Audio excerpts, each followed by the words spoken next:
Hello, I'm James from Crayola. Welcome to Creativity Tips. Today's session is on Northern Lights. The sun produces very powerful storms that send energy particles at very high speeds across the universe.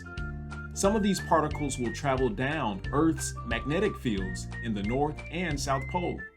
When these particles enter the atmosphere, it creates very colorful light shows in the sky, also known as Aurora Borealis or Northern Lights, that can be seen in the North Pole. For this activity, you will create a Northern Lights skyscape. You will need black construction paper, chalk, an old toothbrush, and paint. Let's begin with drawing a horizon line across the page. This is the line that separates the sky from the ground. Next, add some colorful dancing lights to the sky. Start by drawing lines with the chalk. Green and red lights appear in the sky when the particles interact with oxygen. Blue and purple lights appear when interacting with nitrogen.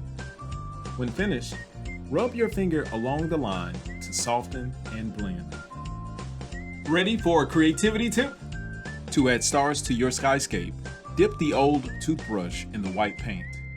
Angle the toothbrush towards the paper and gently rub your fingers across the hairs to fill the night sky.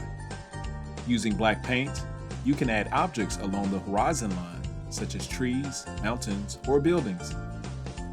How will you share your skyscape with family and friends? Parents and teachers post young artists' creations on social media. Thank you for letting your ideas shine today and stay colorful with Creativity Tips.